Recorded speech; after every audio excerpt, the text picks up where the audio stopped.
चाहे वो ट्रकों की रैली निकालें या ट्रैक्टर की रैली निकालें, कानून तो वापस होगा नहीं।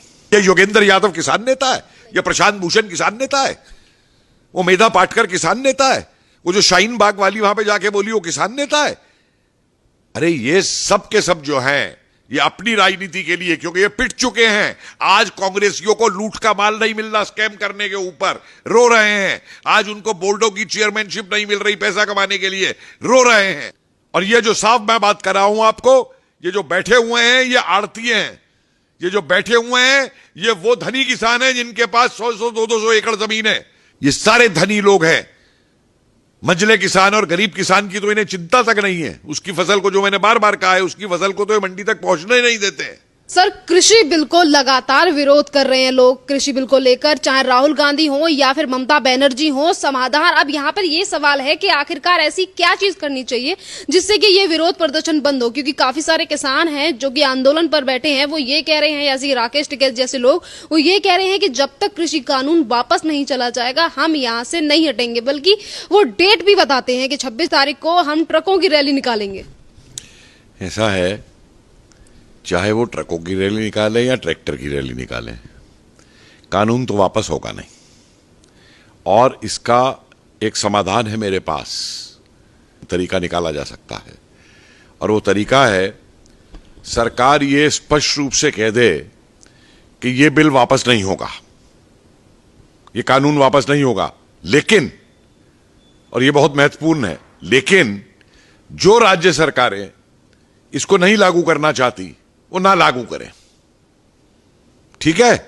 तो फिर ये पंजाब से आए हुए किसान जो हैं, जाए पंजाब सरकार से कहें मत लागू करो, राजस्थान वाले कहें कांग्रेस की गवर्नमेंट से राजस्थान में मत लागू करो, बंगाल वाले कहें जाके बंगाल वाली से लागू ना करो, खत्म मामला। कि संविधान कानून वापस नहीं होगा, राज्य सरकारों की मर्जी है वो इसको लागू करे या ना करें, बात खत्म हो गई। इनकी मांग पूरी हो गई। अपने अपने राज्य में जाकर के करवा लें अपनी अपनी सरकारों से, मत लागू करो इनको। किस बात का आंदोलन? फिर ये तमाशा बन गया है एक आंदोलन का कि खुद तो राहुल गांधी पिकनिक मनाने और न्यू ईयर ईव मनाने इटली चला जाता है और वहां से जाके कह रहा है कि यहां किसान ठंड में लड़ रहे हैं। अरे अगर तू नेता था असली किसानों का तो मैं देखता, ये खुद बैठता किसानों के साथ धरने पे आकर के इतने दिन तक। अगर ये नेतागिरी अपनी उसकी करना चाहता है कांग्रेस की, राष्ट्रीय आंदोलन के दिन इस तरीके से बैठा जाता था भूख हड़ताल पे और हड़ताल पे बैठता, आधे दिन भी रह सकता है भूख हड़ताल पे। खुद इटली में बैठ करके पिज्जा खा रहा है। वही ममता 1-1 रुपए का आलू खरीद रही है किसानों से, बांग्लादेश स्मगल कराती है, 40 रुपए किलो कलकत्ता में भिजवाती है। सारे उसके बिचौलिए हैं उसकी पार्टी के। और ये जो साफ मैं बात कर रहा हूं आपको, ये जो बैठे हुए हैं ये आड़ती हैं, ये जो बैठे हुए हैं ये वो धनी किसान हैं जिनके पास 100-100, 200 एकड़ जमीन है। किसान वो होता है जो खुद खेती करता है अपना, और वो किसान आज भी खेती कर रहा है, अपनी फसल उगा रहा है, और सरकार ने जो सहूलियतें दी हैं उन सहूलियतों को लेकर चल रहा है। सर, अगर ममता बनर्जी की बात करें तो ममता बनर्जी जिस तरीके से इस कानून का विरोध कर रही हैं डे 1 से, तो यहाँ पर लोगों की तरफ से ये भी कहना है कि 4 महीने बाद जो इलेक्शन आने वाले हैं उन सारी चीजों को लेकर ये सारी चाल और हथकंडे अपनाए जा रहे हैं। आप समझ रहे हैं कि बंगाल का किसान ममता को वोट दे देगा? जिस किसान का वो शोषण करती है, जिस किसान तक आज तक उसने कृषि योजनाएं जो और किसानों की दी वो नहीं पहुंचने दी केंद्र सरकार की। अरे ममता विरोध इसलिए नहीं कर रही है वोट के चक्कर में, ममता विरोध कर रही है क्योंकि अब ये एजेंट बन चुकी है कांग्रेस की, ये एजेंट बन चुकी है उन सारे नक्सलाइट्स और जिहादियों की जो देश के खिलाफ हैं। ये देश की खिलाफत की वजह से विरोध कर रही है, अपनी सत्ता के लिए विरोध कर रही है। ये किसान के कोई पक्ष में नहीं है। ये बिचौलिए खत्म करे जाएं, किसान को उसकी कीमत पूरी मिली जाए, ये चीज ये किसान के खिलाफ है। जितनी भी चीजें हैं कृषि कानून में, उसको लेकर इतना ज्यादा विरोध क्यों हो रहा है हर सरकार, चाहे राहुल गांधी हो या फिर ममता बनर्जी? देखिए, ये विरोध कृषि कानून का है ही नहीं, मैं तो अब बिल्कुल स्पष्ट हूं इसके ऊपर। ये विरोध हो रहा है एक्सपेरिमेंट ग्राउंड बना के कि सरकार अगर इसे वापस ले लेती है तो कल को हम सीएए के खिलाफ करेंगे, कल को हम ट्रिपल तलाक के खिलाफ करेंगे, वापस लो, कल को हम 370 के खिलाफ करेंगे। दुनिया मूर्ख नहीं है, ये देश बेवकूफ नहीं है जो इस चाल को नहीं समझ रहा है नक्सलाइट्स की और पीएफआई की और आईएसआई एजेंट्स की और खालिस्तानी एजेंट्स की। कहां से तंबू लग रहे हैं ये? कहां से ये काजू किशमिश आ रही हैं? ये कहां से ब्यूटी पार्लर आ रहे हैं? ये किसान होता है, किसाने से लड़ता है।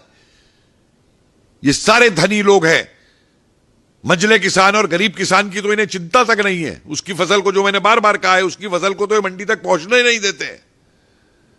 तो सीधा काम सरकार करे कि कहे कानून हम वापस नहीं लेंगे, जिस राज्य को लागू नहीं करना है वो राज्य इसको ना लागू करे, और अगर राज्यों में लागू नहीं करवाना है तो ये जाके किसान अपनी राज्य सरकार से बात करे। हमने खुली छूट दे दी है राज्यों को कि लागू करें या ना करें। ममता बनर्जी की बात करें तो पश्चिम बंगाल में तमाम समस्या है, उनको लेकर ममता बनर्जी कभी भी बात नहीं करती कि किस तरीके से बीजेपी के कार्यकर्ताओं को दिन दहाड़े मार दिया जाता है और वहीं पर बीजेपी की रैली में जूते तक चलाए जाते हैं। उसको लेकर ममता बनर्जी कुछ नहीं कहती। अगर बात रही कृषि कानून की तो उसको लेकर ये कहती है कि हम उसे लागू तक नहीं होने देंगे, यहाँ पे आने नहीं देंगे। आप बताइए, ये वो है जो कहती थी मैं सीबीआई को ऑपरेट नहीं करने दूंगी बंगाल के अंदर। उस समय ये क्या बोली थी जब वो बंगाल का मौलवी कह रहा था कि मोदी जी की दाढ़ी लेके आओ और मैं 10 लाख रुपए इनाम दूंगा? तब कहां गई थी ये ममता? इसके लिए कोई कुछ बोल दे तो इसको आग लग जाती है, कोई ट्विटर पे लिख दे या फेसबुक पे लिख दे तो उसको गिरफ्तार करवा लेती है। तो जिहादीन बन गई है पूरी की पूरी।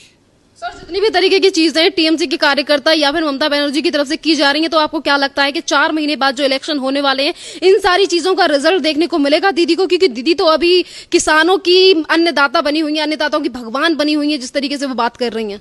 भाई अपने आप मैं कह दूं मैं कुछ भी हूं, मैं भगवान बन गया हूं, मैं किसानों का भगवान बन जाऊंगा, मैं कह दूंगा तो जो मर्जी ये करती रहे। देखिए, बंगाल की जनता बेवकूफ नहीं है।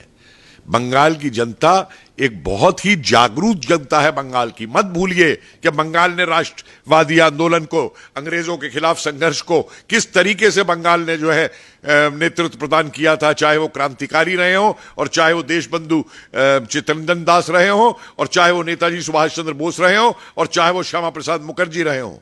किस तरीके से इन लोगों ने बंगाल को बचाया था और बंगाल के लिए कुर्बानियां दी थी। बंगाल की जनता बेवकूफ नहीं है, और ना ये बंगाल की जनता अब नक्सलाइटों और लेफ्टिस्टों के कहने पे चलेगी और ना राष्ट्र विरोधी तत्वों के ऊपर चलेगी, ना उनके ऊपर चलेगी जो बांग्लादेश से घुसा घुसा करके यहां पे लोगों को यहां की नागरिकता दिलवा रहे हैं। सर, अगर विपक्ष की बात करें तो जितनी भी विपक्षी पार्टियां हैं या फिर यानी कि जितनी भी राजनीतिक दल हैं, चाहे फिर वो केजरीवाल हो या फिर तमाम अन्य नेता हों, आखिरकार ये इस तरीके की बातें क्यों कर रहे हैं? और यहाँ पर किसानों की अगर हम बात करें, जो आंदोलन चल रहा है उसमें मीटिंग हो रही है, बार बार पीएम नरेंद्र मोदी समझाने की कोशिश कर रहे हैं, पर उसके बावजूद भी किसानों की तरफ से जो आंदोलन हो रहा है उसमें से कुछ लोग निकलकर सामने आ रहे हैं और ये कह रहे हैं कि हम किसानों के नेता हैं, और वो डेटे भी बता रहे हैं कि हम तब तक आंदोलन करेंगे। देखिए, ऐसा है, मैं बार बार एक बात कह रहा हूं कि अब ये किसान आंदोलन नहीं रहा है। आप देखिए ना कि आंदोलन में तब मानता हूं जब कोई भी आंदोलन होता है तो उस आंदोलन के अंदर अगर किसी बात को लेकर आंदोलन होता है तो उस बात का समाधान निकाला जाता है बातचीत करके। उसमें ब्लैकमेल और थ्रेटनिंग और ये धौंस नहीं दिखाई दी जाती है। इन्हें मालूम है स्टेट पावर क्या है, ये क्या धौंस दे रहे हैं ये। और जिस दिन सरकार ये बात कर देगी जो मैं कह रहा हूं, तो आप देखिए ये जितने असली किसान हैं वो यहां नहीं रहेगा। अगर कुछ है भी तो इनमें वो नहीं रहेगा यहां पे, और यहां पे रह जाएंगे सिर्फ देशद्रोही वाले जो बैठे हुए हैं, और इनको इसके ऊपर जो सरकार डंडा चलाएगी इनका इलाज देखिएगा क्या होगा। ये योगेंद्र यादव किसान नेता है, ये प्रशांत भूषण किसान नेता है, वो मेधा पाटकर किसान नेता है, वो जो शाहीन बाग वाली वहां पे जाके बोली वो किसान नेता है।